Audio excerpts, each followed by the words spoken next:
Bonjour à tous et bienvenue sur ma chaîne Vali, raconte-moi une histoire. Je vais vous raconter une aventure parisienne. Très belle écoute à tous. Est-il un sentiment plus aigu que la curiosité chez la femme? Oh, savoir, connaître, toucher ce qu'on a rêvé. Que ne ferait-elle pas pour cela? Une femme, quand sa curiosité impatiente est en éveil, commettra toutes les folies, toutes les imprudences, aura toutes les audaces, ne reculera devant rien. Je parle des femmes vraiment femmes, douées de cet esprit à triple fond, qui semble, à la surface, raisonnable et froid, mais dont les trois compartiments secrets sont remplis. L'un d'inquiétude féminine toujours agitée, l'autre de ruse colorée en bonne foi, de cette ruse de dévot, sophistique et redoutable. Le dernier enfin de canaillerie charmante, de tromperie exquise, de délicieuse perfidie, de toutes ces perverses qualités qui poussent au suicide les amants imbécilement crédules, mais ravissent les autres. Celle dont je veux vous dire l'aventure était une petite provinciale, platement honnête jusque-là. Sa vie, calme en apparence, s'écoulait dans son ménage, entre un mari très occupé et 2 enfants, qu'elle élevait en femme irréprochable. Mais son cœur frémissait d'une curiosité inassouvie, d'une démangeaison d'inconnus. Elle songeait à Paris, sans cesse, et lisait avidement les journaux mondains. Le récit des fêtes, des toilettes, des joies faisait bouillonner ses désirs. Mais elle était surtout mystérieusement troublée par les échos pleins de sous-entendus, par les voiles à demi soulevés en des phrases habiles, et qui laissent entrevoir des horizons de jouissances coupables et ravageantes. De là-bas, elle apercevait Paris dans une apothéose de luxe, magnifique et corrompue. Et pendant les longues nuits de rêve, bercée par le ronflement régulier de son mari, qui dormait à ses côtés sur le dos, avec un foulard autour du crâne, elle songeait à ces hommes connus, dont les noms apparaissent à la première page des journaux, comme de grandes étoiles dans un ciel sombre. Et elle se figurait leur vie affolante, avec de continuelles débauches, des orgies antiques épouvantablement voluptueuses, et des raffinements de sensualité si compliqués qu'elle ne pouvait même se les figurer. Les boulevards lui semblaient être une sorte de gouffre des passions humaines, et toutes leurs maisons recelaient assurément des mystères d'amour prodigieux. Elle se sentait vieillir cependant. Elle vieillissait sans avoir rien connu de la vie, sinon ses occupations régulières, odieusement monotones et banales, qui constituent, dit-on, le bonheur du foyer. Elle était jolie encore, conservée dans cette existence tranquille, comme un fruit d'hiver dans une armoire close, mais rongée, ravagée, bouleversée d'ardeurs secrètes. Elle se demandait si elle mourrait sans avoir connu toutes ces ivresses damnantes, sans s'être jetée une seule fois tout entière, dans ce flot des voluptés parisiennes. Avec une longue persévérance, elle prépara un voyage à Paris, inventa un prétexte, se fit inviter par des parents, et son mari ne pouvant l'accompagner, partit seul. Sitôt arrivée, elle sut imaginer des raisons qui lui permettraient au besoin de s'absenter 2 jours ou plutôt 2 nuits, s'il le fallait, ayant retrouvé, disait-elle, des amis qui demeuraient dans la campagne suburbaine. Et elle chercha. Elle parcourut les boulevards sans rien voir, sinon le vice errant et numéroté. Elle sonda de l'œil les grands cafés, lut attentivement la petite correspondance du Figaro, qui lui apparaissait chaque matin comme un tocsin, un rappel de l'amour. Et jamais rien ne la mettait sur la trace de ces grandes orgies d'artistes et d'actrices. Rien ne lui révélait les temples de ces débauches qu'elle imaginait fermés par un mot magique, comme la caverne des 1000 et une nuits, et ces catacombes de Rome, où s'accomplissaient secrètement les mystères d'une religion persécutée. Ses parents petits bourgeois ne pouvaient lui faire connaître aucun de ces hommes en vue dont les noms bourdonnaient dans sa tête. Et désespérée, elle songeait à s'en retourner, quand le hasard vint à son aide. Un jour, comme elle descendait la rue de la Chaussée-d'Antin, elle s'arrêta à contempler un magasin rempli de ces bibelots japonais, si colorés qu'ils donnent aux yeux une sorte de gaieté. Elle considérait les mignons ivoires bouffons, les grandes potiches aux émaux flambants, les bronzes bizarres, quand elle entendit à l'intérieur de la boutique le patron qui, avec force révérence, montrait à un gros petit homme chauve de crâne et gris de menton un énorme magot ventru, pièce unique, disait-il. Et à chaque phrase du marchand, le nom de l'amateur, un nom célèbre, sonnait comme un appel de clairon. Les autres clients, des jeunes femmes, des messieurs élégants, contemplaient d'un coup d'œil furtif et rapide, d'un coup d'œil comme il faut et manifestement respectueux, l'écrivain renommé qui, lui, regardait passionnément le magot de porcelaine. Ils étaient aussi laids l'un que l'autre, laids comme deux frères sortis du même flanc. Le marchand disait « Pour vous, monsieur Jean Varin, je le laisserai à 1000 francs. C'est juste ce qu'il me coûte. Pour tout le monde, ce serait 1500 francs. Mais je tiens à ma clientèle d'artistes et je lui fais des prix spéciaux. Ils viennent tous chez moi, monsieur Jean Varin. Hier, monsieur Busnac m'achetait une grande coupe ancienne. J'ai vendu l'autre jour 2 flambeaux comme ça. Sont-ils beaux, dites, à monsieur Alexandre Dumas. Tenez, cette pièce que vous tenez là, si monsieur Zola la voyait, elle serait vendue, monsieur Varin. » L'écrivain, très perplexe, hésitait, sollicité par l'objet, mais songeant à la somme, et il ne s'occupait pas plus des regards que s'il eût été seul dans un désert.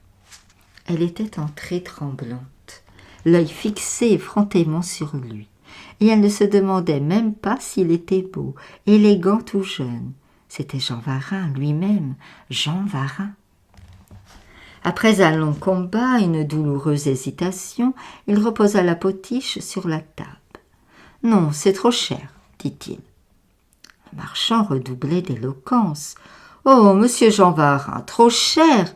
Cela vaut 2000 francs comme un sou. » L'homme de lettres répliqua tristement en regardant toujours le bonhomme aux yeux d'émail.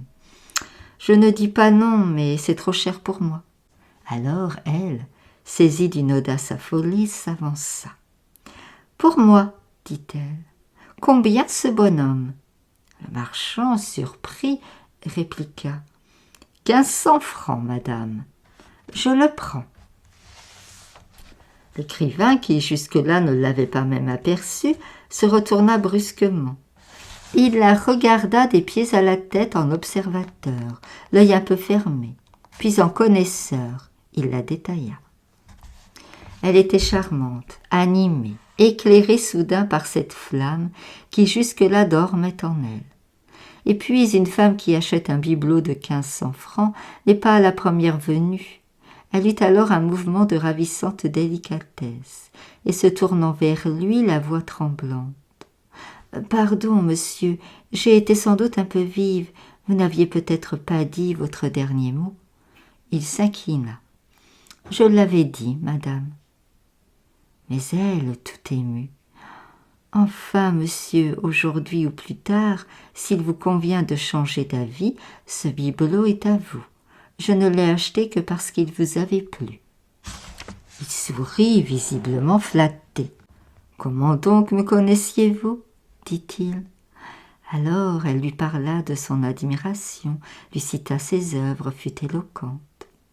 Pour causer, il s'était accoudé à un meuble, et plongeant en elle ses yeux aigus, il cherchait à la deviner.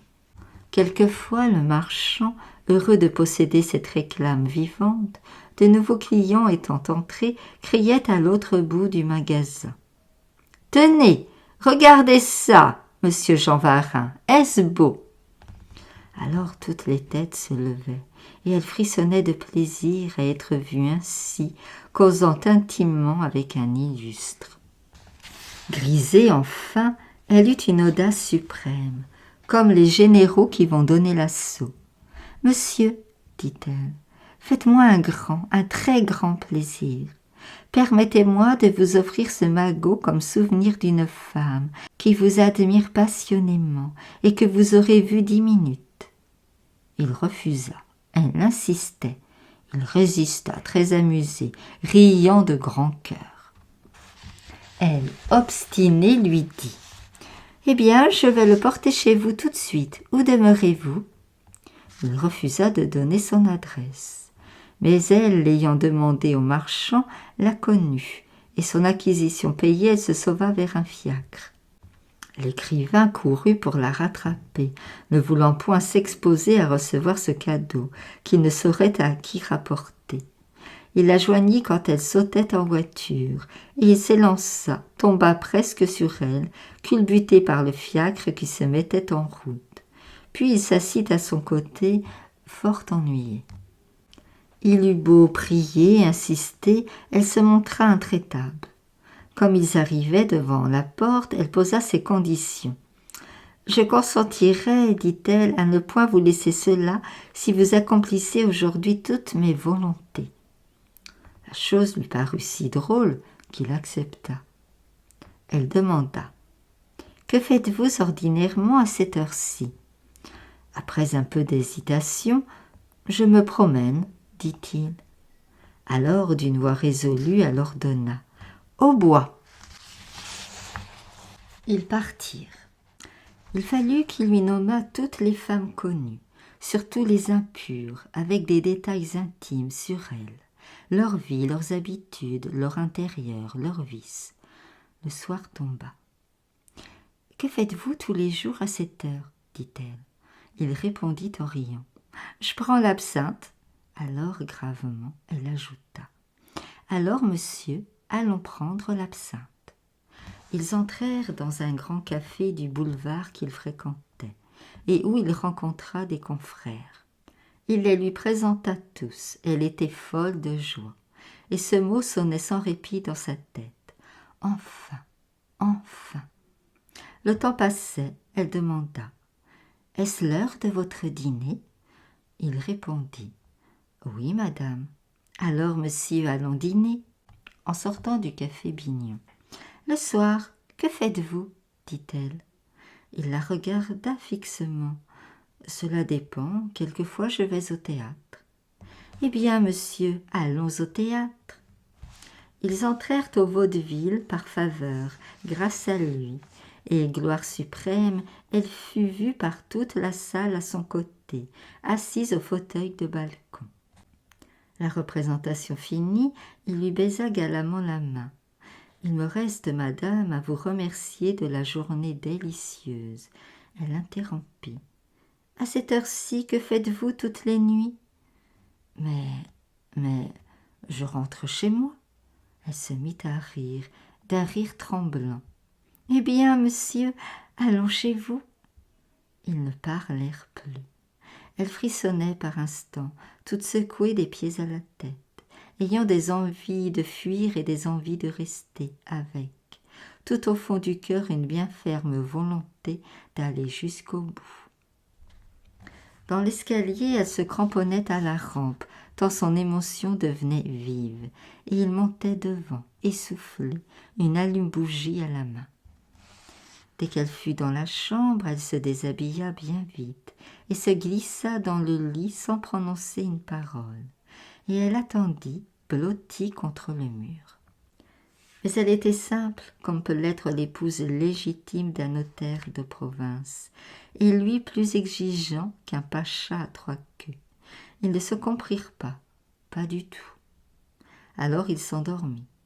La nuit s'écoula, troublée seulement par le tic-tac de la pendule, et immobile, songeant aux nuits conjugales, sous les rayons jaunes d'une lanterne chinoise, elle regardait, navrée, à son côté, ce petit homme sur le dos, tout rond, dont le ventre en boule soulevait le drap comme un ballon gonflé de gaz. Il ronflait avec un bruit de tuyaux d'orgue, des renaclements prolongés, des étranglements comiques. Ses 20 cheveux profitaient de son repos pour se rebrousser étrangement, fatigués de leur longue station fixe sur ce crâne nu, dont il devait voiler les ravages. Et un filet de salive coulait d'un coin de sa bouche entr'ouverte. L'aurore enfin glissa un peu de jour entre les rideaux fermés. Elle se leva, s'habilla sans bruit, et déjà elle avait ouvert à moitié la porte, quand elle fit grincer la serrure et il s'éveilla en se frottant les yeux. Il demeura quelques secondes avant de reprendre entièrement ses sens. Puis, quand toute l'aventure lui fut revenue, il demanda « Eh bien, vous partez ?» Elle restait debout, confuse, elle balbutia. « Mais oui, voici le matin. » Il se mit sur son séant. « Voyons, dit-il, à mon tour, j'ai quelque chose à vous demander. » Elle ne répondait pas. Il reprit. « Vous m'avez bigrement étonnée depuis hier. Soyez franche. Avouez-moi pourquoi vous avez fait tout ça, car je n'y comprends rien. » Elle se rapprocha doucement, rougissante comme une vierge. « J'ai voulu connaître le vice. Eh bien, ce n'est pas drôle. » Et elle se sauva, descendit l'escalier, se jeta dans la rue. L'armée des balayeurs balayait. Ils balayaient les trottoirs, les pavés, poussant toutes les ordures au ruisseau. Du même mouvement régulier d'un mouvement de faucheurs dans les prairies. Ils repoussaient les boues en demi-cercle devant eux, et de rue en rue, elle les retrouvait comme des pantins montés, marchant automatiquement avec un ressort pareil. Et il lui semblait qu'en elle aussi on venait de balayer quelque chose, de pousser au ruisseau, à l'égout, ses rêves surexcités. Elle rentra, essoufflée, glacée, gardant seulement dans sa tête la sensation de ce mouvement des balais nettoyants, Paris au matin. Et dès qu'elle fut dans sa chambre, elle sanglota. Merci beaucoup pour votre écoute. À bientôt.